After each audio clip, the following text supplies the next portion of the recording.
நாங்க பையன்கிட்ட பேசலாமா மேடம்? கூட்டிட்டு வர சொல்றேன். ஏன்டா இப்படி பொறுக்கித்தனை பண்றேன்னு நீங்களே கேளுங்க. போய் கூட்டிட்டு வா போ. Okay madam.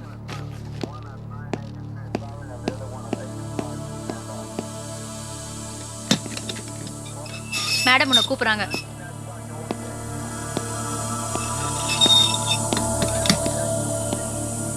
என்னடாச்சி இவங்க என்னெல்லாமோ சொல்றாங்க? என்னடா விஷயம்? அப்பா இவங்க என்ன தப்பா புரிஞ்சுட்டு இங்க கூட்டு வந்துட்டாங்க. என்னென்ன பொண்ணுங்க கிட்ட வம்பு பண்ணதா சொல்றாங்க? கேளுமா, உன் அண்ணனை நீயே கேளு. உன்ன மாதிரி அக்கா தங்கச்சிங்க காரி துப்புனாதான் இவனுங்களுக்கு எல்லாம் அறிவு வரும். பாருண்ண எவ்வளவு அவமானமா இருக்கு. ஏன் இப்படி எல்லாம் பண்ற? என்னதான் நடந்ததுன்னு சொல்ல. என்ன நீ பாட்டு பேசிட்டு இருக்க? என்ன பார்த்தா உனக்கு அப்படியே தெரியுது? அப்போ என்னதான் பிரச்சனை? அப்பா நம்ம நிர்மலா ரோட்ல போயிட்டு இருந்தது, அதுக்கிட்ட ஒரு வார்த்தை பேசினா அதை தப்பா புடிச்சு இந்த கூட்டு வந்துட்டாங்க. நிர்மலாவா? மேடம் அந்த பொண்ணு எங்களுக்கு ரொம்ப தெரிஞ்ச பொண்ணு. என் பொண்ணோட கிளாஸ்மேட்டுங்க. ஆமா மேடம், அப்பப்ப எங்க வீட்டுக்கு வருவா. அண்ணனு கூட நல்ல ஃப்ரெண்டு தான். அப்புறம் எதுக்கு அவ அப்படி கத்துனா? வேணா கூப்பிட்டு கேட்கவா? மேடம் இப்பதான் எனக்கு விஷயமே புரியுது. அந்த பொண்ணுடைய அண்ணனுக்கும் எனக்கும் பிசினஸ் விஷயமா ஒரு சின்ன தகராறு. அத மனசுல வச்சுக்கிட்டு அந்த பொண்ணு ஒரு தப்பான காரியத்தை பண்ணி இவனை மாட்ட வச்சிடுச்சிங்க. அவன் உண்மையாவே தப்பு பண்ணியிருந்தானா நான் சரின்னு அவனை இங்கே விட்டு போயிருப்பேன். இவ்வளவு தூரம் வந்திருக்க மாட்டேன். என் பையன் எந்த தப்பும் பண்ணியிருக்க மாட்டானுங்க. தயவு செஞ்சு என்னை விட்டுருங்க. அப்படியெல்லாம் விட முடியாது சார். சிவசாமி சார். மேடம் ஒரு ஃபோன் பண்ணிக்கலாங்களா? தாராளமா.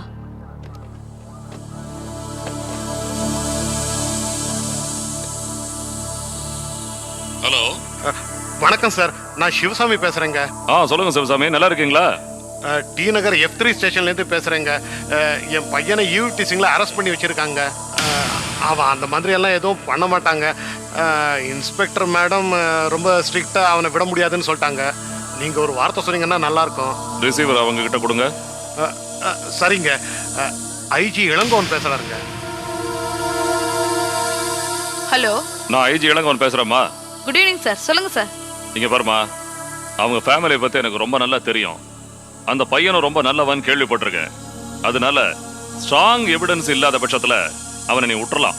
இல்ல சார், நடு ரோட்ல வச்சு அவனை பிடிச்சிருக்கோம். அந்த பொண்ணு சத்தம் போட்டா நாம தன்னிச்சையா விட முடியாது சார். ஏதாவது சிக்கல் வந்துடும். அப்படியா? வேற என்னமா பண்ணலாம்? ஒண்ணு வேணா பண்ணலாம் சார். அந்த பொண்ணு உங்களுக்கு தெரிஞ்சவன்னு சொல்றாங்க. அவளை வேணா வந்து சொல்லலாம். ரிசீவரை சிவசாமி கிட்ட கொடு. 1 செகண்ட் சார். சொல்லுங்க சார். சிவசாமி, உங்க பையனை கூட்டு போறதுக்கு ஒரே ஒரு நல்ல ஐடியா தான் இருக்கு.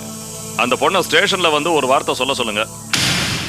சார் அது வந்து இன்ஃப்ளூயன்ஸ் பண்ணா பிரச்சனை வந்துடும். ஏன்னா இப்பெல்லாம் ஈவ்டீசிங் ப்ராப்ளம்னா ரொம்ப சிவியரா எடுத்துக்கிறோம். ஸோ நீங்க அந்த பொண்ணை கன்வின்ஸ் பண்ணி கூட்டிட்டு வந்து ஒரு வார்த்தை சொல்லுங்க. அதுதான் ஒரே வழி. சரிங்க. மேடம் சொன்னதை தான் ஐயாவும் சொன்னாரு. அப்புறம் என்ன சிவசாமி, போய் அந்த பொண்ணை அழைச்சிக்கிட்டு வாங்க. பிரச்சனையை சுமூகமா முடிச்சுக்கிட்டு போயிடலாம்.